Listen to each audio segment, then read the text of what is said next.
Hey guys, and welcome back to another video. Yesterday I asked you which strategies you guys would like to see getting covered on my channel, and one of the answers was Zap Mass Hogrider, and that's what we're going to do today. Obviously I have now a long list of strategies which you guys would like to see. We're working through most of that, and if there are any more strategies you guys would like to see, make sure to put them down there in the comment section so I can talk about them. But now we're starting off with the lightning spell and then the mass Hogrider guide kinda.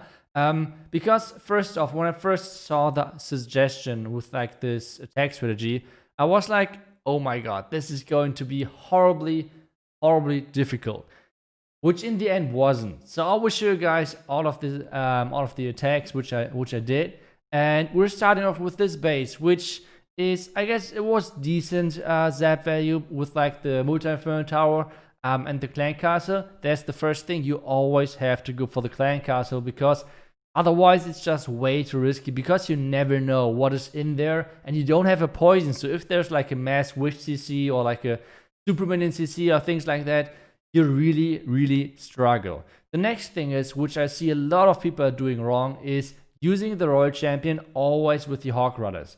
Yes, sometimes the Royal Champion with the Hogriders is the best choice, but at the same time, sometimes it's not. It's kind of depending on the base. On this end, I wanted to have the second scatter shot, and without adding the Royal Champion to my hero power in the beginning, it was just not possible. The next thing which I can highly recommend to you guys is always, or not always, but most of the time, use the Warden ability first and do a like kind of wide entry, if that makes sense. So you still have all of the Hogwarts in the Warden ability, but still you do not only have to drop them onto like onto the two defenses. The next thing which I have to say is I'm using this strategy kind of spammy, like not really strategic, waiting with a couple of Hogriders. I mainly just like, I don't know, those are the first defenses, and just spamming every single Hogrider into the base in the beginning. And actually, I had great success with that. Obviously, you can do way better than that, but it worked pretty well for me. You guys can see it over here because, well, I have no heal spells left anymore. But on the right side, there can't be really any more giant bombs, for example. All of the bomb towers are already gone as well. So this is looking really good for us. With the last freeze on the wizard tower, the cannons and everything. So this should be an easy overkill. And I actually struggle against this base with Queen Charge Hybrid, for example. So I'm kind of surprised that the Mass Hogrider went through this so easily. So yeah, I'm kind of impressed already with the strategy, because like I said, the first time when I saw the suggestion with this attack strategy, I was really struggling with the idea of actually doing it, but so far it's paying off. So let's do the next attack. And so far I know I faced a lot of teaser bases. I don't know why exactly, but I got a lot of them yesterday.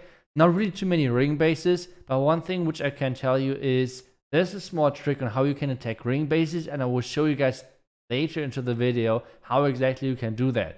Now on this base, there's not too much zap value, right? Like obviously you get the Queen, Clan Castle, and the Warden, but that's not too great. Let's put it like this. If you would do Lalo, maybe it's a bit better, because then you have one of the two heroes already out.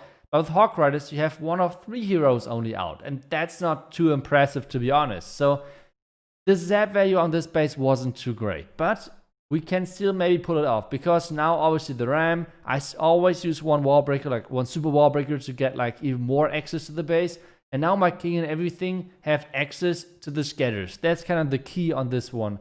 And my queen is going around, which is obviously not the best. But once again, I see, okay, we have the possibility of getting the second scatter as well. That's why I'm adding the Royal Champion over here. The king, meanwhile, is still around. The king is still around with the Yetis over there and can like tank and everything. And now once again, we have a really good pathing for our Hogriders. Once again, sending everything in, waiting for the eagle to kind of load up and everything. And then you have two options. Once again, I'm choosing the first one, which is Warden first. Since the eagle was a bit drunk, I don't know why, but the eagle shots were going wide to something, like I don't know where. But yeah, like I guess the Warden was kind of wasted. Now I'm healing into the bottom side. This time I saved like 3 or 4 Hogriders to send them in from the 6 o'clock side.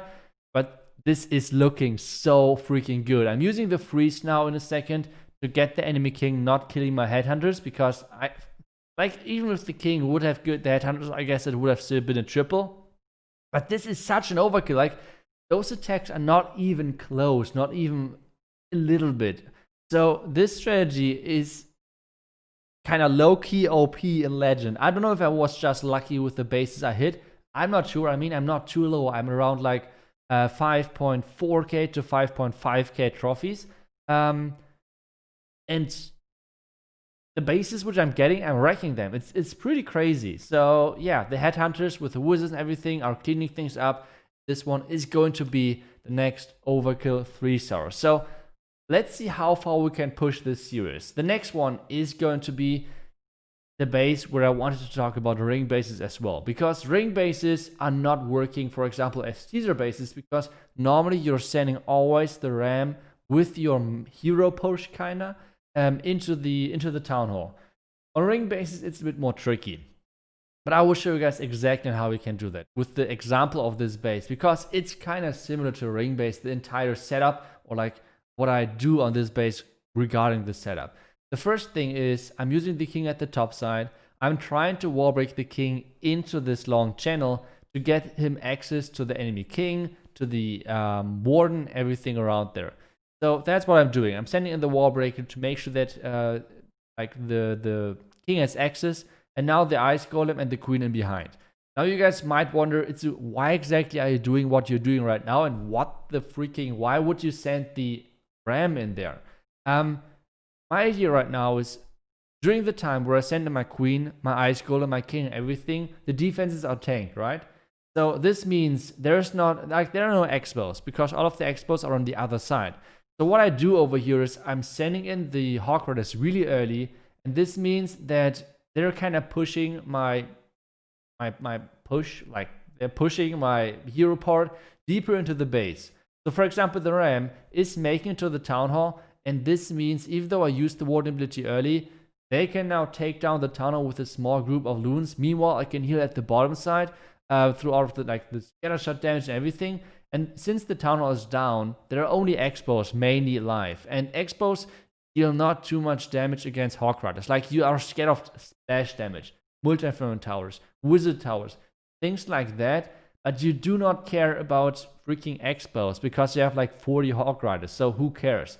Now the double giant bomb is hitting, and to be honest, my Hogriders nearly took no damage. Like, I thought giant bombs were supposed to be scary against Hogriders, but I guess they're not, especially if the warden is around. So the Hogriders can make it through the backhand easily, but we have still the Yeti at the top side.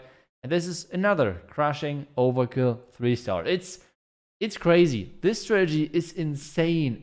I would definitely try it again and see how it works. But so far, this strategy is doing crazy. Like, you don't need crazy zap value, which I not really had on this one. For example, we used it on one sweeper and the bomb tower, and that's it. Yeah, I don't know. Let's see. Next teaser base. And like I said, I had a lot of bases like this in today's Legends session. I don't know exactly why. And on this base, the lightning value is way better. But at the same time, if the town was that far on the outside, you're kind of screwed. Because the entire setup of your hero part is kind of, you rely on getting into the base with the ram, for example. And that's not possible if the town is on the outside. So I freaking hate bases like this, to be honest. I think bases like this are way more tricky than, for example, ring bases or things like that. Now I'm trying to figure out what to do with my siege machine. I think, like, okay, using the siege perks might be the best choice. But I'm not really sure. Like, I don't know. I'm just trying right now because, like, normally, like I said, normally I have the ram with me, and that's not possible this time. Either way, still, everything is working fine so far. And this time I figure out there's no value in adding the Royal Champion early. So that's what I did. I used the Royal Champion now with the Hogriders to get more value out of them over there. And yeah, even though our entry was kind of messy, it's still looking good, because you guys can see with the lightning spell which we used in the core, or like a little bit above the core, we have now great pathing. And that's kind of the main thing which you're looking for with the Hogrider as well. Kind of similar to, for example, I don't know, like the Lalo attacks. But we have the main group of Hogriders pushing through the core now. We have a couple of more Hogriders from the left side. And so far it looks great, to be honest, considered how the start went. And this time we have the Royal Champion with our Hogrider push as well. Using the Warden ability this time to block the double bomb tower. We have a multi-inferno tower on the back end, which the Royal Champion does not care about. And now we have the Hogriders at the bottom side. I added a couple of more over there, the Goblins obviously. And this is so far looking great for us. We have still one more heal. I still have I have to use the Royal Champion ability soon, which I do right now, which is killing a couple of defenses. And yeah, like, guys, I started this kind of with like the mindset of trying to somehow get like, I don't know, 2 triples or something. But in the end, we went 5 out of 8 in the Legend League day. And that was pretty nuts. So if you guys liked this video, make sure to first off, support the channel with like subscribing or like following, whatever. And the next thing is, let me guys know what your strategy would like to see next in my next video. I will see you guys then.